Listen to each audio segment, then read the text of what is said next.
Hello everyone. So we are finally here. Today I'm going to show you how I made this nice cozy blanket sweater. I saw this pattern online and I wondered on Pinterest, and I had wondered if I could make this on my bulky knitting machine because they were knitting with like these huge needles, like number 19 needles or something. Just really big needles and really chunky yarn. Now this is a number 5 yarn. Grab my label. So this was a number 5 bulky yarn. The color is Crossword. And there were 328 yards. It's a Premier Puzzle yarn. I just got this at Walmart. And I'm really happy with this yarn. I made some socks out of it. I thought it was great. So I love these colors, the nice grays, the orange, and the creams. So it's fantastic for fall. So I wanted to show you today how to make this sweater, how to design it for yourself, for your size.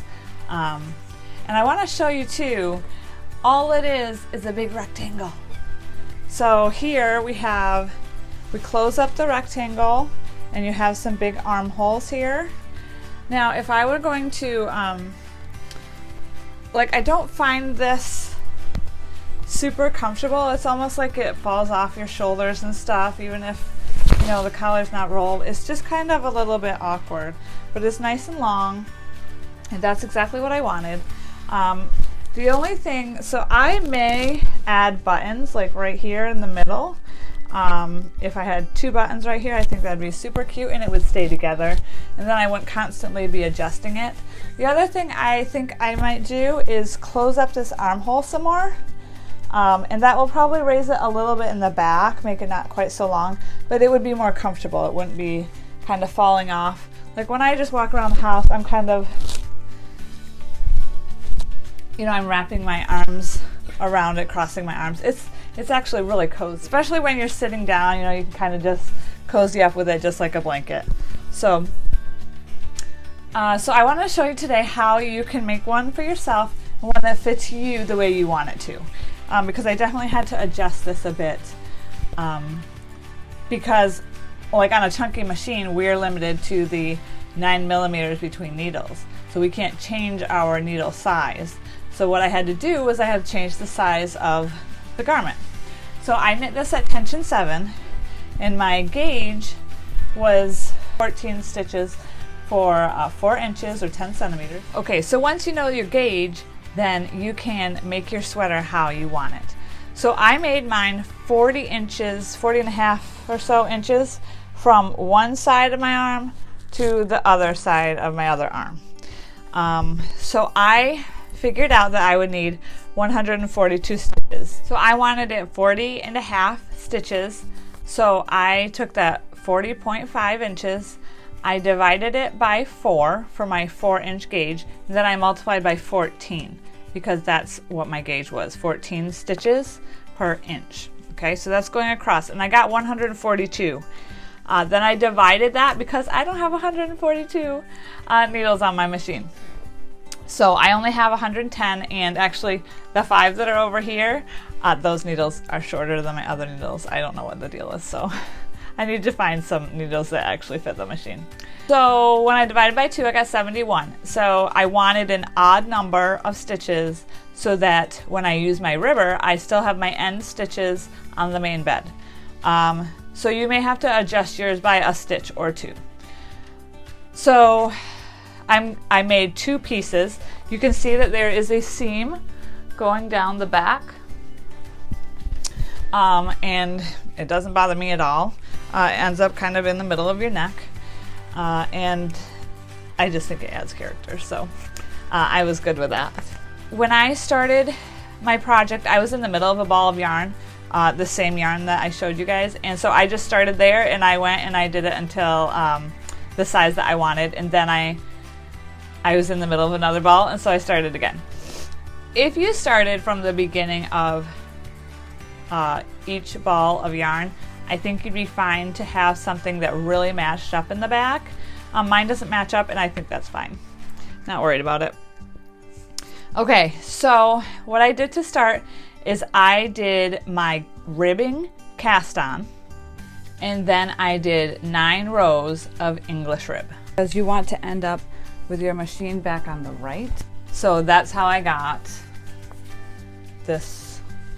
Now if you do not have a ribber, or you're not ready to get out your ribber, because I know it's quite a jump to go from 1 bed to a 2-bed machine. I get that. You need your manual right there next to you all the time. And so if you aren't ready to do that and you just want to use a flat bed, just the main bed, then you could do like a mock ribbing. You could manually manipulate this like a 2x1 rib or something like that. But you want some sort of ribbing on the end just so that it's not rolling. Okay, it actually naturally kind of rolls, but it still has this pattern texture to it, and so I think it looks good. After you do your ribbing, you want to switch all the needles to the main bed, and I just did stockinette stitch all over this. I think with a variegated yarn, the stockinette stitch is perfectly fine. If you have a plain color though, you may want to add some cables somewhere. You might want to make it a little bit lacy. Maybe even just do some tuck stitches, some sort of tuck stitch pattern. So all of that is up to you. You can make this look how you want it, as long as you have, you know, your gauge about where you want it. Again, this is flexible because it's not a totally fitted garment at all. So I wanted mine to be 36 inches from my neck, the nape of my neck, kind of where it falls, which actually this could even be a little bit lower. So you can see about where yours would fall, where you might want to measure from. And then I wanted to measure halfway down my thighs.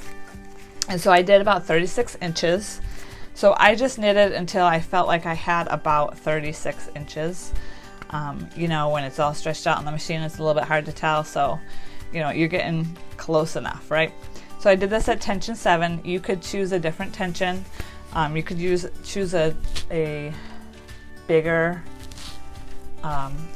tension, so you have looser stitches.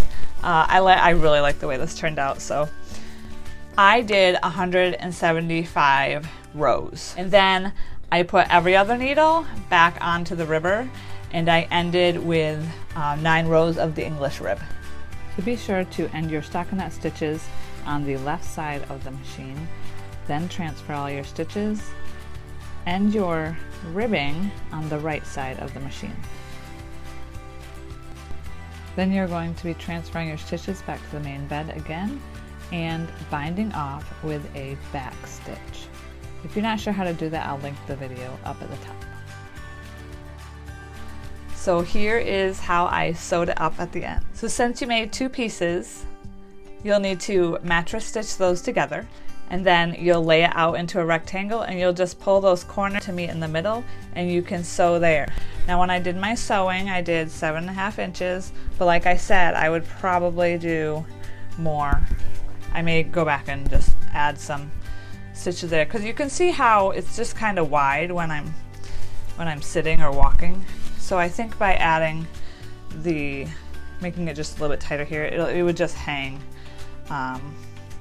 better, hang closer together, or you can add some sort of closure to it. Okay, this was a super fun project. If you're looking for more easy projects that you can do on your knitting machine, then make sure you subscribe below. Our next project, I'm trying to decide between making a slipper, kind of a lower slipper that you can just wear around the house at night, or a sweater, because I'm going to need something to go with my Christmas skirt. So give your knitting machine some love today and have a great week.